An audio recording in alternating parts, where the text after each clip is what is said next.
Good evening from New York. I'm Dan Rather with news, analysis, and commentary.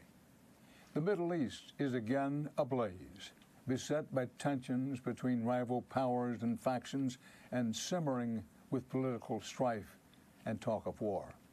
Today, a delegation sent by President Trump to Jerusalem to inaugurate the new U.S. embassy there was greeted with huge protest in Gaza, where Palestinians attempted to traverse the boundary that keeps them locked inside that besieged territory. Israeli forces fired on the protesters, killing at least 52, with more than 2,400 injured. Israel's position is that the action was necessary for defense of their country. Palestinians view it, to say the least, as an overreaction and inhumane. Just a short distance away, President Trump's team joined with Israeli Prime Minister Benjamin Netanyahu to herald the new embassy. The mood in Gaza was anything but celebratory. It was the deadliest day for Palestinians since the 2014 war.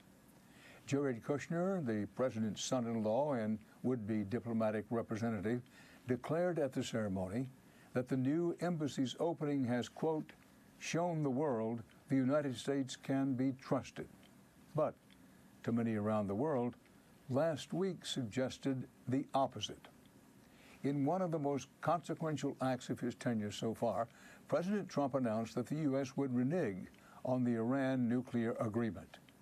The announcement brought Iranians to the streets to denounce the president as just another in a long line of American deceivers and cheats. The Iran agreement was painstakingly negotiated under the Obama administration, and its success was contingent on an assurance that future administrations would keep America's end of the bargain. That proved untenable, with President Trump and his circle of hardliners and hawks, such as new National Security Advisor John Bolton, for whom confronting Iran at every turn has been a long-standing and unwavering foreign policy goal. It also proved untenable with the present leadership in Israel, whose prime minister has consistently pressed for anti-Iran belligerence. Shortly after the deal was terminated, Israeli forces bombed Iranian military infrastructure in Syria, sparking fears of wider regional conflict. Avigdor Lieberman, the Israeli defense minister, demanded that Syrian forces, quote, get rid of the Iranians. None of this bodes well for peace, although President Trump says that peace is what he seeks. As he often has, Mr. Trump referred to the nuclear agreement as horrible for America and defective at its core when he announced its cancellation last week.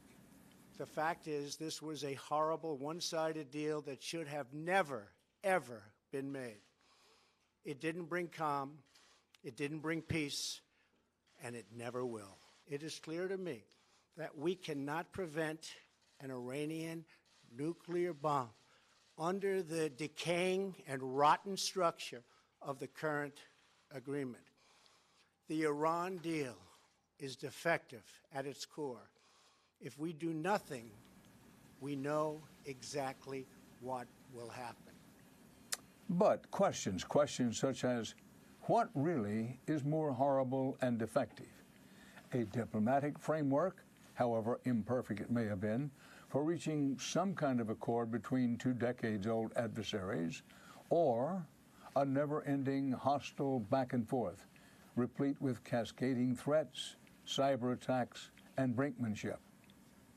Contrary to Kushner's bold declaration today, the president's action last week tended to confirm much of what much of the world already suspected, that America is not a reliable partner in such diplomatic endeavors. Rather, in the view of many in the world, too often America opts for bellicosity over diplomacy. Mr. Trump ignored the pleas of traditional American allies, France, the United Kingdom, Germany, to remain in the deal. Instead, he opted to solidify his bond with Israel and Saudi Arabia, both sworn enemies of Iran. These are the countries on whom America now has staked its diplomatic fortunes. And now war with Iran could very well be on the horizon. It's being talked about. John Bolton, along with Secretary of State Mike Pompeo, both firmly enmeshed in the Trump inner circle, have in the past called for bombing Iran. And now, by any reasonable analysis, the chances of some armed, violent conflict with Iran and possibly a wide war have increased. All of which raises the question, must we forever be stuck in 1979, the year of the Iranian Revolution, when this cycle of mutual malice and spite began? Or can we finally forge a different path? Current events suggest to many that only when the tired habits of yesterday are finally discarded and new forward-thinking leaders rise to meet the challenges of international diplomacy will we find the answer. Today, that day seems far in the future, and a great many innocents will be killed or maimed before we get there. Coming up next, problems mount for the president's personal attorney. So stay here with us. I see what we all see. The deep divisions, the endemic injustices, the uncertainty about our future. We have sometimes stumbled. We have sometimes fallen short. But we can renew our national purpose if we recognize that what unites us is far greater and stronger than all that divides us.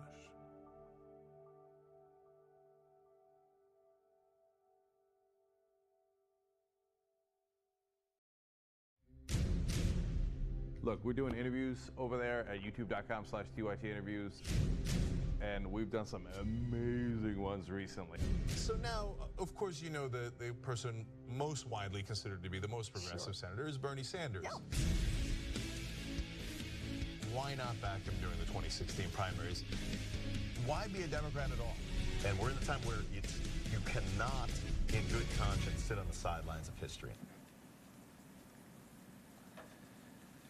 The president's personal attorney, one Michael Cohen, cannot seem to stay out of the spotlight. With each passing day, it seems his admitted payoff to adult film star Stormy Daniels opens up another can of worms. Last week, we learned that some of America's largest corporations tried to leverage a relationship with Cohen to exert influence over the Trump administration. Influence peddling, to put it bluntly. Novartis, the drug maker, acknowledged that its $1.2 million contract with Cohen's law firm was a, quote, mistake. $1.2 million? That is some mistake. It's not clear what expertise Cohen possessed about health care policy. So what was Novartis hoping to get out of their deal? AT&T also acknowledged a costly mistake of its own, paying Cohen $600,000 for, quote, counsel regarding its proposed multi-billion-dollar merger with Time Warner. It's not clear what expertise Cohen possessed about telecommunications policy. So what was AT&T hoping to get out of the deal? Both corporations only expressed regret after their association with Cohen surfaced in the press. So, take their, quote, regret with a grain of salt. It's true, Cohen has stayed in the headlines in part because the story of the Daniels affair is just too steamy to ignore. But now, the sexual liaison is almost beside the point. Cohen has come to matter because of the insight that he provides into the nature of our political system. The lucrative payments for unspecified advice, the millions of dollars exchanging hands that would have never become public but for a curious lawsuit involving a porn star. Cohen is but one symptom of a political culture awash in corporate cash, where influence and access sell to the highest bidder. Often such transactions don't make their way to the public headlines. It's just politics as usual. But the unusual aspects of Cohen, his mysterious relationship with the president, his surly demeanor, his brash style, have highlighted some truths about how our government works that are all too ordinary. When we ask why the biggest corporations, among others, always seem to get their way in public policy, we can look to these dealings with Cohen as fresh evidence. The ailing hero John McCain, beleaguered though he may be from fighting brain cancer, never seems to be far from the headlines. In the waning days of his career, McCain has endeavored to leave one last mark on American politics, which, for better or worse, he has influenced for over half a century. Above all, McCain's message is one of civility, of embodying honor to the greatest degree one is capable, honor in one's personal conduct, honor in one's professional mores, honor in one's service to the nation. To quote, serve a cause greater than self, as McCain has so often said. One need not abide every aspect of McCain's political philosophy to affirm these nonpartisan truths. Heaven knows there's been plenty about McCain to criticize over the years, but here, he's right as rain. Only through civility may we come to better understand one another and to forge a path ahead grounded in empathy, honesty, and respect. It is so very telling, then, that the White House cannot seem to countenance this message. With a president whose political brand is predicated on insult, degradation, and crudeness, how can this White House ever hope to embody the civility that McCain now promotes? This incapacity for civility was again affirmed last week when a White House aide dismissed McCain's opposition to CIA Director nominee Gina Haspel. During a White House communications meeting, one Kelly Sadler, a special assistant to the president, reportedly said of McCain, "He's dying anyway." Well, he may be, but he was also a victim of torture, while Haspel was a perpetrator of torture. So perhaps McCain's words on this matter carry more weight than the aide may want to acknowledge. And McCain certainly knows plenty about what civility really means. Coming up next here, voters in North Carolina take stock of President Trump's immigration policies. I know what you're thinking. I love how you do something with your lips when you play the sound clips. Oh, really? Yeah. Look at his lips. I was a woman. No, you're closing your mouth. Usually I'll be like, and I'm like, is he like lip syncing it? I don't know. I never noticed it until you said it. It's a funny habit.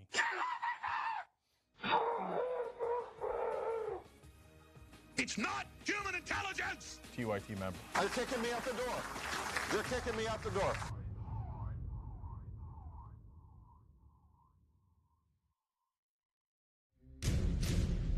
Look, we're doing interviews over there at youtube.com/TYT interviews, and we've done some amazing ones recently. So now, of course, you know the person most widely considered to be the most progressive senator is Bernie Sanders. Yeah. Why not back him during the 2016 primaries? Why be a Democrat at all? And we're in a time where you cannot, in good conscience, sit on the sidelines of history in 2017. Right. You know the old saying, all politics is local. Sometimes hard to remind ourselves of that with so much concentration on President Trump and what's happening in Washington. But with that thought in mind, at base, all politics is local. Let's go to North Carolina, where President Trump's immigration policies have taken center stage in a slew of local law enforcement contests. The president's affinity for the harsh tactics of ICE, or Immigration and Customs Enforcement, has been one of the most prominent features of his tenure in office so far. As Mr. Trump praises ICE, he has called on local authorities to follow the federal government's lead and crack down on, quote, illegal immigration. Now the Trump effect is changing the political landscape in jurisdictions grappling with just how to respond. Sheriff Erwin Carmichael of Mecklenburg County, North Carolina, is a self-described conservative Democrat who trumpeted his police force's cooperation with federal immigration enforcement under the so-called 287G program. Under this 287G program, anyone arrested in the county for no matter how trivial an offense can be screened for immigration status and sent to deportation proceedings. Sheriff Carmichael appeared on Fox News in March to tout the program, whereby local law enforcement voluntarily cooperates with federal officials to identify immigration violations. This program is about safety and security of our facility and also this county. What do you say to people that think that even if you're here in this country illegally and then you are also committing crimes, you still don't deserve to be deported or have to deal with ICE? You know, a lot of folks always say that we're ripping families apart. Again, I always tell everyone you will never, ever encounter this program unless you're arrested and charged with a crime and brought to our jail. That is the only time you're going to encounter the 287G program. For as little as a traffic offense, arrestees have been held in custody. Carmichael represents a dwindling political animal, the old-style white conservative Southern Democrat. That is, in general definition, a Democrat by name, but a Republican by inclination and action. All but wiped out on the federal level, vestiges still remain in certain localities, especially in the provinces of law enforcement.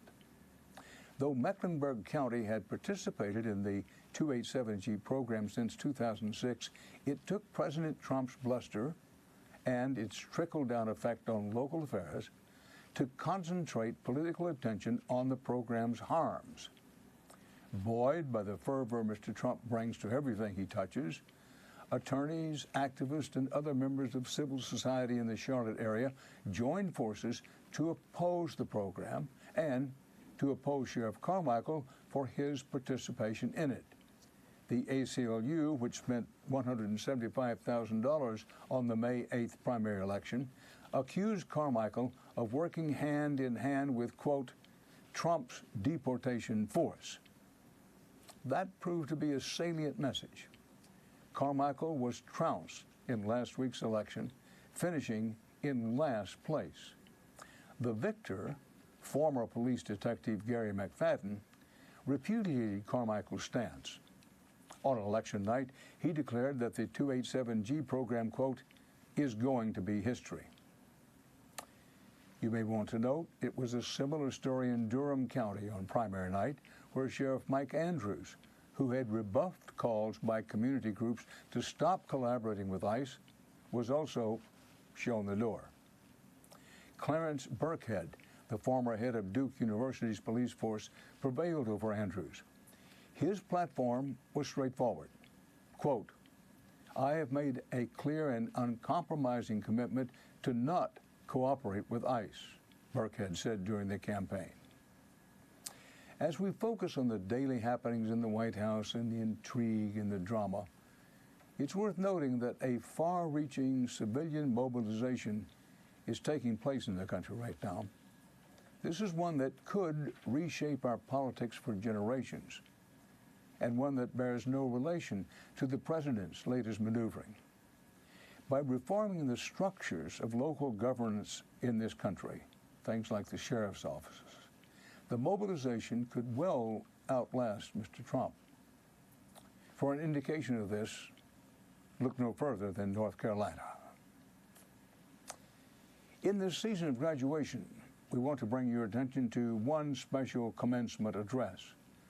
It happened at Rice University in Houston, and the speaker was Michael Bloomberg. The former New York mayor warned graduates of an epidemic of dishonesty in politics. He said it was more dangerous than terrorism or communism. And while ever mentioning Donald Trump's name, Bloomberg spoke of the trend toward alternate realities. Taken as a whole, this was a stinging rebuke to the current White House resident and those closest to the president. For my generation, the plain truth about America, The freedom, opportunity, and prosperity that we enjoyed was our most powerful advantage in the Cold War. The more the communists had access to real news, the more they would demand freedom. We believed that, and we were right. Today, many of those at the highest level of power see the plain truth as a threat. They fear it, they deny it, and they attack it, just as the communists once did.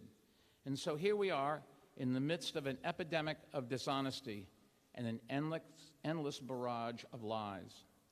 The trend towards elected officials propagating alternative realities or winking at those that do is one of the most serious dangers facing democracies. Free societies depend on citizens who recognize that deceit in government isn't something to just shrug your shoulders at. When elected officials speak as though they are above the truth, they will act as though they are above the law. And when we tolerate dishonesty, we get criminality. Sometimes it's in the form of corruption. Sometimes it's abuse of power. Sometimes it's both. If left unchecked, these abuses can erode the institutions that protect and preserve our rights and freedoms and open the door to tyranny and fascism. Bloomberg added, quote, "The only thing more dangerous than dishonest politicians who have no respect for the law is a chorus of enablers who defend their every lie," unquote. When we come back, today's tumultuous events placed in historical perspective. Do you trust the establishment media? The United States economy has never been better. Monetary policy is spectacular. Everybody thought Jamie Dimon was the king of Wall Street last week. Well, it might be Ken Lewis now. He takes the crown. The best sales force out there is Merrill Lynch, and now it goes to BofA. It's pretty amazing. Pretty amazing. Lewis now. Buying opportunity. I do think this is a buying opportunity. We're going to see a stabilization and just a tremendous snapback. The rally will be jaw-dropping. The Occupy Wall Street movement is not a spontaneous protest against economic inequality. This is what we mean by the establishment press. It is a well-thought-out campaign. To bring down the infrastructure of this country. The embarrassment is that I'm given credibility in this world because of the disappointment that the public has in what the news media does. I'm the former chairman of the Veterans Committee, and I learned a little bit about the cost of war. What the president is trying to do, and I agree with him, is to do everything that we can without going to war. So what do you say to your critics? I'm talking about Democratic critics who say, you know what, he's really just a socialist pacifist. I very rarely read in any coverage of Bernie that he's a socialist. Bernie Sanders is a socialist, for God's sake. Most analysts are saying that Hillary Clinton's going to win in a landslide. I continue to believe Mr. Trump will not be president. We've got Trump at 279, 259. Wait a minute. I know you don't believe that. Sorry,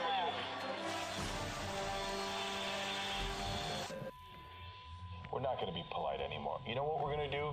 We're going to fight back. Fight for a free and independent media. We're done with politeness. We fight back.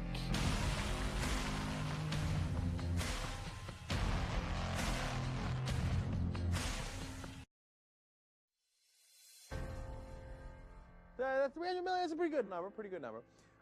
We were doing a press release on it, and I got all worked up. And I said, okay, well, that's the size of the U.S. population. You know what our next target is? The size of the entire world on the road to 6 billion. Although by the time we hit it, it'll probably be 7, maybe 8 billion. Not a big deal. A couple of days ago on the TYT network, we passed 1 billion views. What the hell? What the hell? No, that's a big freaking deal. 2 billion views. What now? Sorry. What did we do? 2 billion? 2 billion. They said it couldn't be done, but it was done. We just crossed 5 billion views on YouTube. I mean, imagine 10 years ago thinking, one day. People looked at you like, are you nuts? Young Church crosses 6 billion views. They said you couldn't do it, you can't change the media, don't try. Well, here we are. We're changing the media. Thank you, thank you, thank you.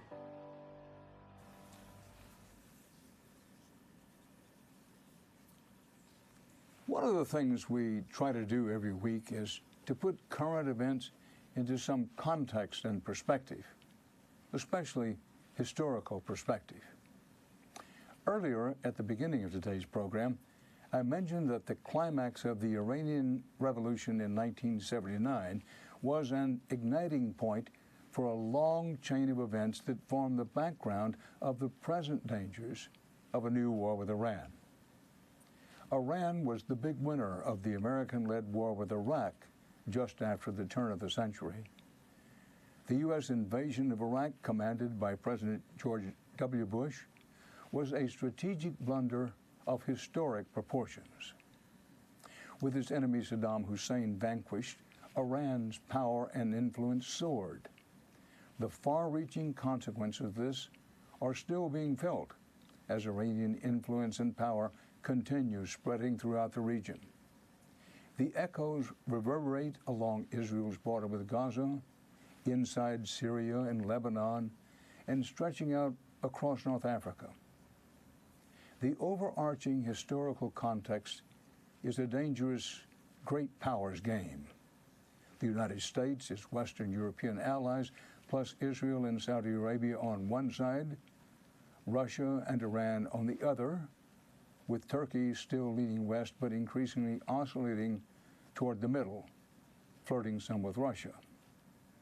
Now, compounding and further making this even more complex, Israel has a very good relationship with Russia.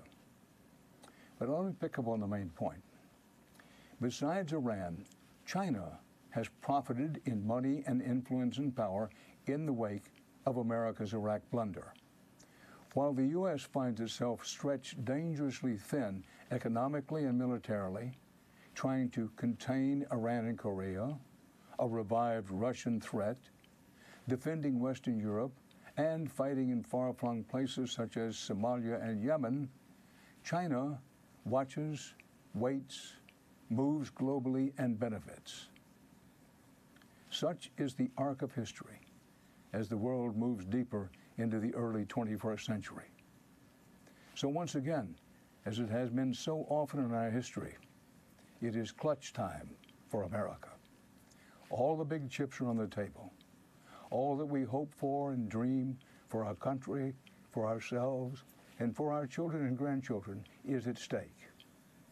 How we, the people, respond, with pessimism or optimism, with good judgment or bad, with unity or division, will determine whether we rise or fail, move forward or fall back. With that, I'll leave you for this news cycle. The Young Turks is next, and we'll be back with the news at this same place and time, 5:30 Eastern every Monday. Until then, Dan Rather reporting. Stay steady. All right, well, the Young Turks special election day coverage dropping. An amazing power panel. Look at this panel. You want to talk about power? Like a smart Destiny's Child. We're all too strong. We start a revolution. Yes, another one. Aren't you excited? Wow. Some of the best writers in the country are right here on this panel, with the obvious exception of John Irola. Let's not so quickly discount Harry Potter fan fiction. We have elected the top Twitter troll in the country. What ran me away from Christianity was judgment and condemnation. Assaulting peaceful protesters in North Dakota, crazier than bombing Yemen, crazier than bombing Syria so much they ran out of bombs. Reductive interpretation of what their motives are, what Putin's are, by these amateur experts is just beyond. We don't kill our journalists, and they do.